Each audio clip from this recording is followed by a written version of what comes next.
Saviez-vous que selon un sondage de l'Ipsos, que vous retrouverez dans la description de la vidéo, le feedback est perçu dans les entreprises françaises comme une démarche audacieuse? Je vous jure. Salut les audacieux et bienvenue dans cette nouvelle vidéo. Alors aujourd'hui, vous l'avez compris, on va parler d'une problématique qui est propre à l'entreprise principalement, à savoir le feedback. Alors par rapport à la statistique que je viens de vous donner, si vous avez un doute sur l'étymologie du mot feedback, eh bien ça vient de to feed, qui signifie alimenter, et de back, qui signifie en retour, alimenter en retour, que nous pouvons bien sûr interpréter par un retour constructif, un retour qui nourrit, ou encore plus simplement un retour qui fait grandir. Par contre, si c'est sur l'étymologie du mot audace que vous aviez un doute, là je peux plus faire grand chose pour vous. Donc si tout le monde a bien suivi, ça signifie faire un retour constructif à un collaborateur dans l'entreprise. Faire un retour constructif, quelque chose d'audacieux. On peut pas dire le contraire. On a du boulot. Je dois vous avouer avoir été très surpris le jour où j'ai découvert cette statistique. Et comme je suis de nature curieuse, j'ai voulu tenter une expérience à l'une de mes conférences. J'ai donc demandé à l'un des cadres d'un grand groupe qui était présent dans la salle de venir me rejoindre sur la scène pour se prêter à ma petite expérience. J'ai en fait très simplement demandé à ce monsieur de raconter devant l'audience, à ses collaborateurs, l'anecdote d'une expérience professionnelle où il a rencontré des difficultés. Celui-ci s'exécute et une fois qu'il a terminé, je me suis tourné vers le reste de la salle pour leur poser une simple question. Qui, parmi vous, souhaiterait faire un feedback à ce monsieur? Eh bien, vous savez quoi? On entendait littéralement les mouches voler dans la salle. Absolument personne n'a voulu se porter volontaire pour lui faire un retour constructif. Alors, je ne me suis pas démonté et j'ai voulu poursuivre mon expérience. J'ai tout simplement commencé par rassurer mon audience en leur redonnant la définition du feedback, pour mémoire qui nourrit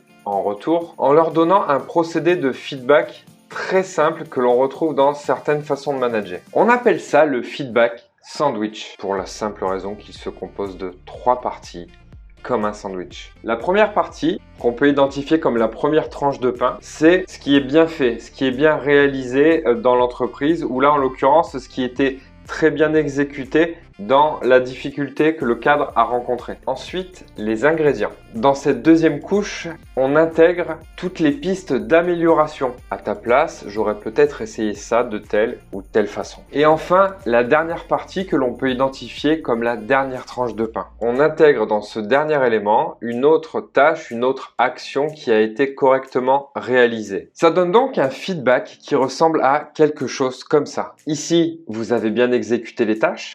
Là, vous devriez essayer de procéder de cette façon la prochaine fois.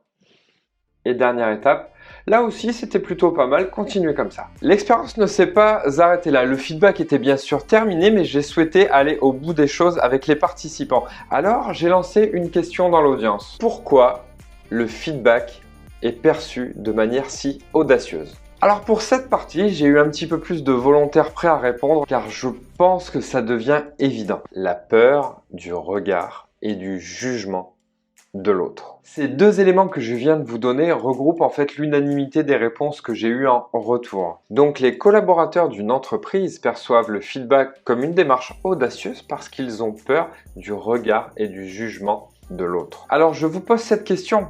Quand vous faites un feedback, quelle est votre intention? Est-ce que c'est donner une piste d'amélioration de manière à ne pas répéter une éventuelle erreur et de manière à faire progresser son collaborateur? Ou est-ce qu'un feedback est fait pour descendre votre interlocuteur? Je vous invite maintenant à réfléchir à une petite information. Est-ce que finalement, quand vous avez l'intention de faire un feedback à un collaborateur et que la peur vous envahit, la peur du regard de l'autre, la peur du jugement de l'autre, est-ce que finalement ce ne serait pas porter un jugement envers vous-même parce qu'en principe votre intention elle est bonne? En entreprise, c'est quand même la pensée et l'intelligence collective qui prévaut. Donc si demain je vous fais progresser vous, eh bien c'est toutes les personnes qui travaillent avec vous qui progressent. En dépit des apparences, une entreprise qui fonctionne ne cultive pas l'individualisme. Le feedback contribue donc à la bonne marche de l'entreprise et veille au bien de tous. Voilà les audacieux, la vidéo est maintenant terminée. Je vous invite à lâcher un pouce en l'air ou un commentaire si ça vous a plu. Et encore mieux,